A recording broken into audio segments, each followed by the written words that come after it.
היי לכולם וברוכות הבאות למובחנות לאור הפרשה. והשבת אנחנו לא קוראות את ההמשך של פרשת האזינו, אלא נכנסות, קופצות לפרשת אחרי מות, שזה בספר ויקרא.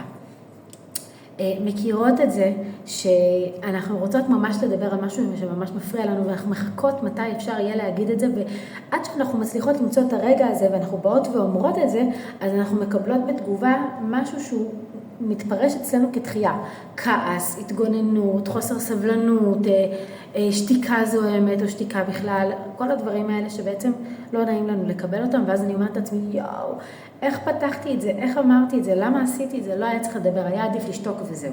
מכירות את זה? אני מכירה את זה בכל אופן. אז רש"י במקום, זאת אומרת, כתוב בפרשה, דבר אל הארון, ואל יבוא אל הקודש בכל עת, ורש"י מסביר, לפי שגילוי שכינתי שם, ייזהר שלא ירגיל עצמו לבוא. השם מלמד אותנו, יותר נכון רש"י מלמד אותנו, דרך הפירוש הקצר הזה, את הכבוד הגדול שאנחנו צריכים לרכוש ליום הכיפורים. כניסה לקודש הקודשים חייבת להיות דבר מתוזמן. לא יכול להיות שהכהן יבוא וייכנס מתי שבא לו לתוך קודש הקודשים.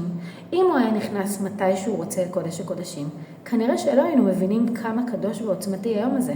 אם היינו יודעים בשנה שעברה את פסק הדין שהקדוש ברוך הוא כתב לעם ישראל, לאנשי הדרום ולא יודעת מה, לחטופים המסכנים והמשפחות של החטופים, כנראה שהיינו קוראים את השמיים ביום הכיפורים האחרון, לא זה שהיה לפניו.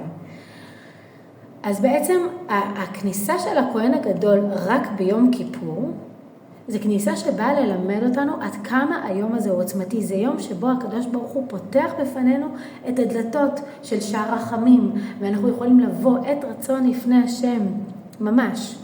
אז ככה גם בזוגיות. כשאני רוצה לבוא לדבר עם הגבר שלי על נושא שמאוד מאוד מפריע לי, אם אני אפנה אליו מתי שיוצא לי, או ברגע שהתכוונו לצאת להליכה או לדייט, ואני אפתיע אותו באיזשהו עניין שיושב לי על הלב, יכול להיות מאוד רוב הסיכויים שאני אקבל דחייה, ולא בטוח שהוא יהיה מכיל ואמפתי יותר מדי למה שאנחנו רוצות. אבל אם פנינו עליו ואמרנו לו, ממוש, אני ממש מחכה לדבר איתך על איזשהו נושא שיושב לי על הלב, וזאת שיחה לא הכי נעימה, ובינינו יכול להיות שלא תסבול אותי אחר כך, אבל אני ממש מרגישה שאני חייבת להגיד לך את הדברים האלה, ואתה יכול לדבר איתי על זה עכשיו, ויגיד לך, לא מתאים לי עכשיו. תגיד לו, אז היום כשנצא להליכה, ויגיד לך, אבל אני כל כך חיכיתי להליכה הזאת, אולי הוא יגיד לך כן, אבל נגיד שלא. חיכיתי כל כך להליכה הזאת, אני רוצה לעשות ולדבר ולבלות, ודי, לא בא לי כל כך להיות על שיחה כבדה. מסכימה שנדבר על זה מחר? אוקיי? אז בעצם אני פונה אליו, ואני מתזמנת ביחד איתו, מתי מתאים לנו שיחה כבדה. באותה מידה, שאם בא לי לעשות כיף חיים עם הבעל שלי, אני יכולה להגיד לו, בא לי לצאת איתך לבלות, לא בא לי לדבר על דברים כבדים, בא לי את כל המחלוקות שלנו לשים בצד ורק ליהנות. אוקיי? אותו דבר, אותו עניין. בואי תפני ותבקשי, תדפקי בדלת ותגידי לו, אני רוצה לדבר איתך על האם אתה פנוי לדבר הזה, האם אתה מסכים לפתוח בפניי את הדלת. זה מה שאנחנו בעצם לומדים מהפרשה הזאת ובכלל מיום כיפור. המלך בשדה בכל חודש אלול, זה זמן של תפילות ועת של רחמים. זה זמן שבו אנחנו לא צריכות לדפוק בדלת, כי השם כבר פתח בפנינו את הדלת. בפני הבעלים שלנו, לפעמים הדלת פתוחה, ואני מזהה שהדלת שלו פתוחה, ואני יכולה לשאול אותו ליתר ביטחון, הדלת שלך פתוחה? אתה מוכן לשמוע עכשיו משהו שהוא לא כל כך כיפי?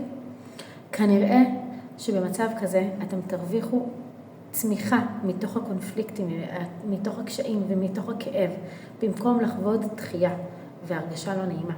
זה כנראה יכול מאוד להקל לכם על התקשורת הזוגית.